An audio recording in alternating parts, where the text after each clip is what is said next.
Very good morning, student. I am Asim Kumar Mandal as a teacher representing Santipani Higher Secondary School, Rajuda student. Today I am taking another topic from the chapter number 10, light reflection and refraction. Today's topic, refraction through glass slab with the parallel side. Okay, student. ये topic समझने से पहले हमको कुछ बातें बहुत अच्छे समझनी पड़ेगी. First one, the property of reversibility. What is the mean of the reversibility?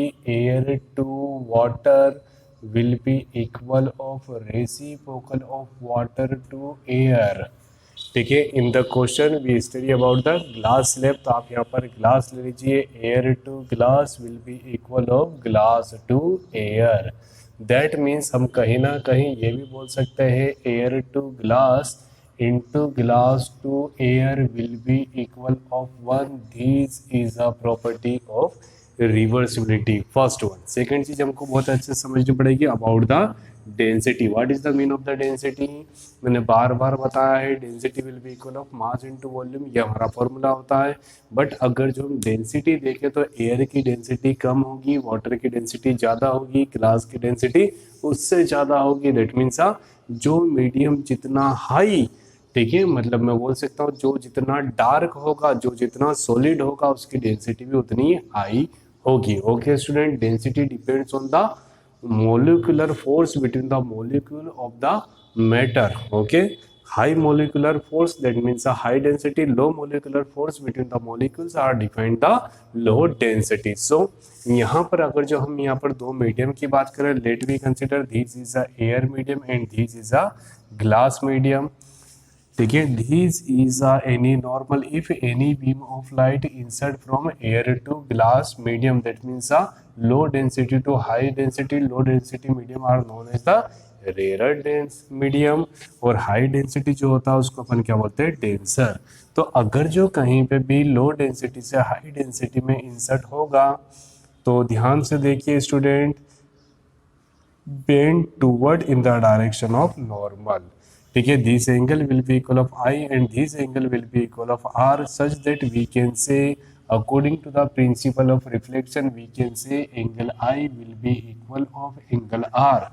But here ध्यान से देखिए, in the case of the reflection two types of the property. When low to high density medium angle I is greater than angle R.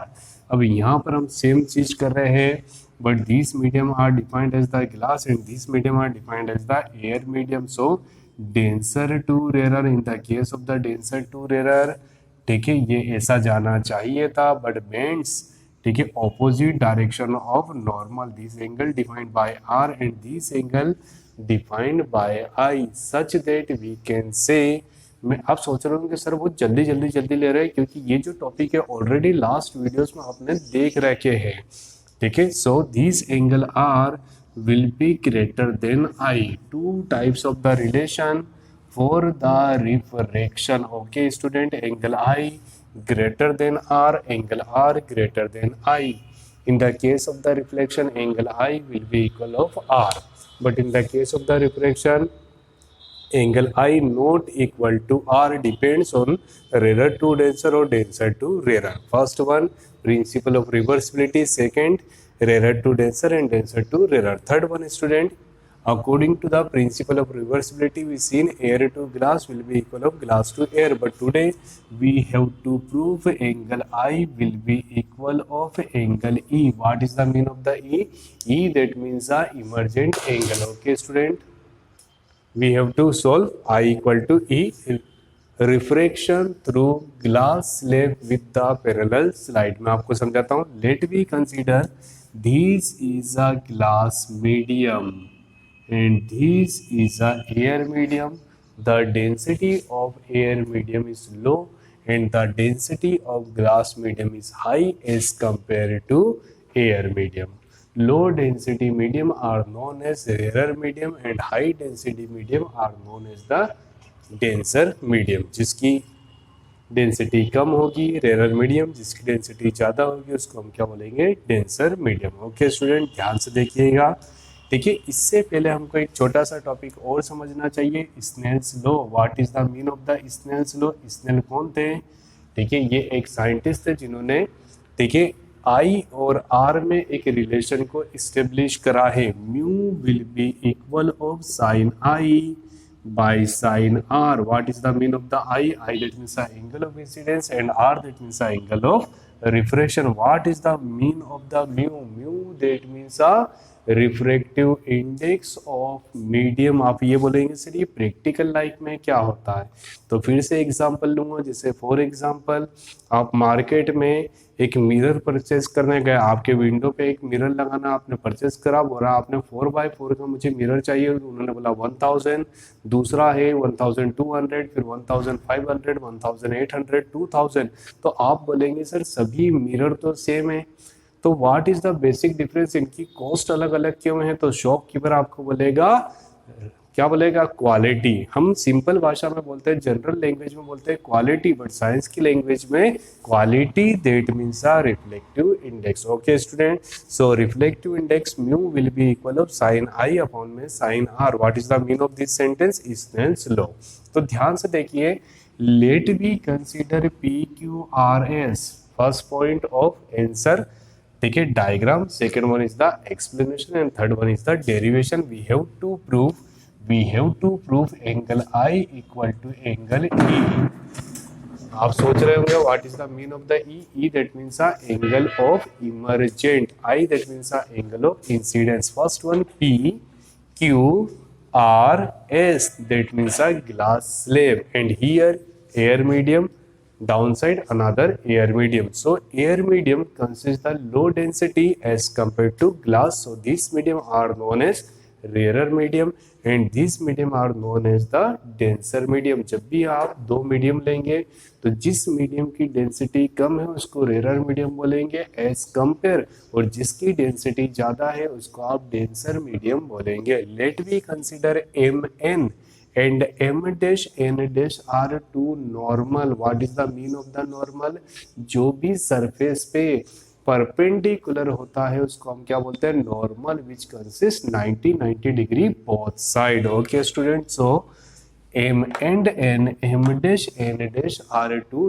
normal, p q r s is a glass slab. Okay student, first one, ठीक है, A B, what is the mean of the A B, A B is a incident ray, A B is a incident ray and this is that means a B C is a refracted ray. Okay student, A B is a incident ray and B C is a refracted ray at a point B. B point के लिए incident ray है और ये reflected ray है, so this angle defined by the angle i and this angle defined by the angle r. Okay, angle i that means a angle of incidence, angle of incidence, and angle r that means a angle of refraction. Okay student, देखिए we defined the six term. First one angle of incidence, angle of incidence, angle of refraction, incident ray and refracted ray, and this M dash N dash and M dash N dash both are the normals at a point B and at a point C. ध्यान से देखिए, ये beam आ रही है, कहाँ से आ रही है सर, ये एयर मीडियम से, that means low density to high density, rare to denser. So bend, देखिए ये जो बीम है ये बिल्कुल ऐसी जानी चाहिए थी, करेक्ट, बट जब ये रेयर से डेंसर मीडियम में इंसर्ट होगी तो bend towards in the direction of normal, थोड़ी सी ये नॉर्मल की तरफ बेंड हो गई। ओके स्टूडेंट, ये हो गया total phenomena at a point B. Now at a point C, ठीक है, at a point C, B के लिए ये इंसिडेंट रे है और ये रिफ्लेक्टेड रे है for the point B, but C के लिए ये जो बीम है ये क्या बन जाएगी, again incident ray.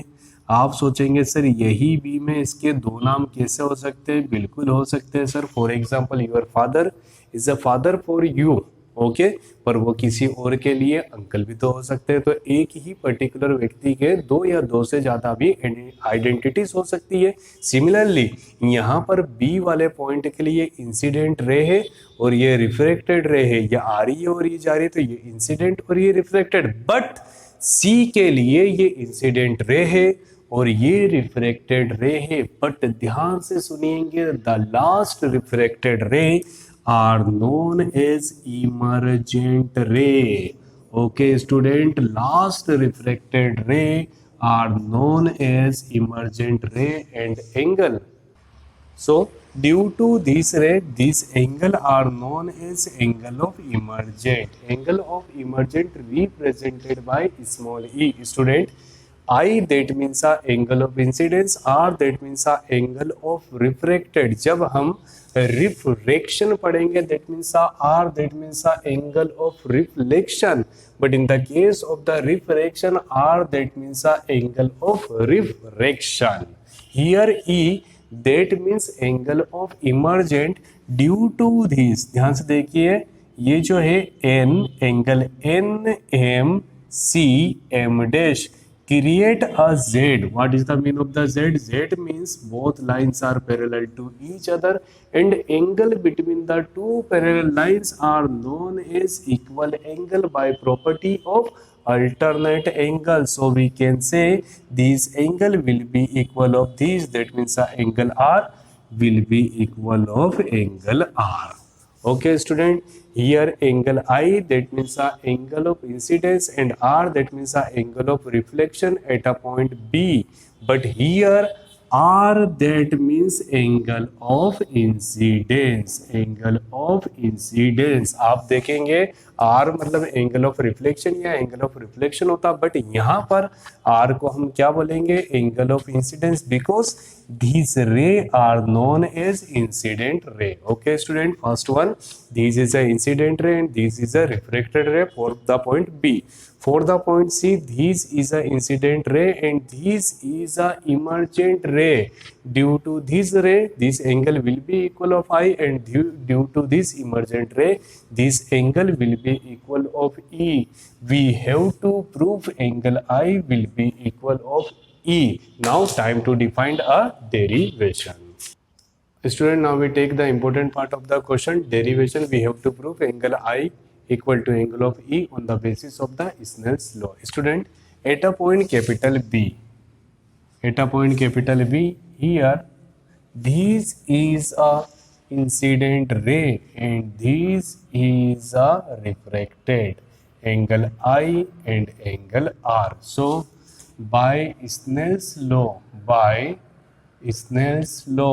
we can say air to glass medium. So air to glass will be equal of sin I by sin R, equation number first, at a point B. Now we take a second diagram at a point capital C. Okay student, this is a angle R, this is angle R and this is a angle E. Okay student, angle R that means the angle of incidence and angle E that means the angle of emergent, but मैं यहाँ पर I मतलब incidence और R मतलब reflection समझूंगा. So again by use of Snell's law we can say, ठीक है, but here glass to air medium, so glass to air will be equal of sin R by sin E.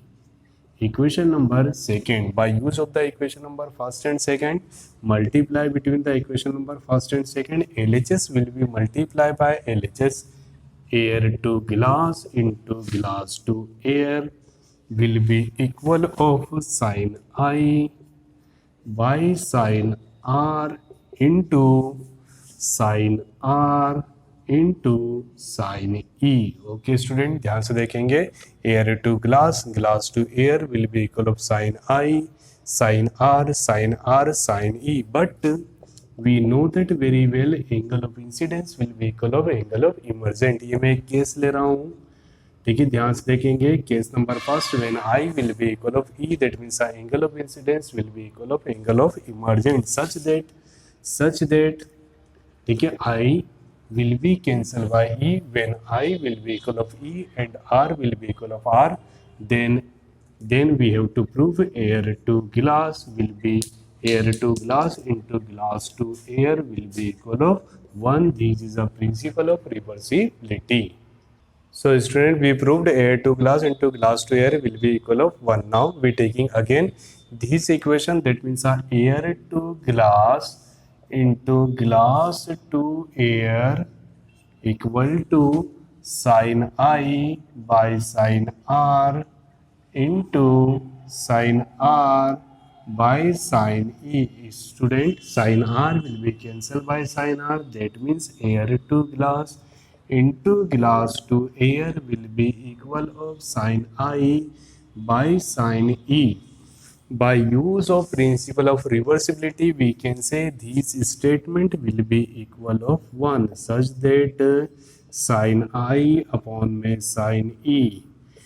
By cross multiply, we getting sin I will be equal of sin E. Sin will be cancelled by sin such that I will be equal of E. That means the angle of incidence will be equal of emergent. Okay, student. The name of the topic, refraction through glass slab with the parallel side. We have to prove I equal to E, and this is the final result. Angle of incidence will be equal of angle of emergent. Thank you so much to watching this YouTube channel of Santipani Higher Secondary School, Rajoda. Student, please like, share and subscribe and also study from our channel. Thank you so much.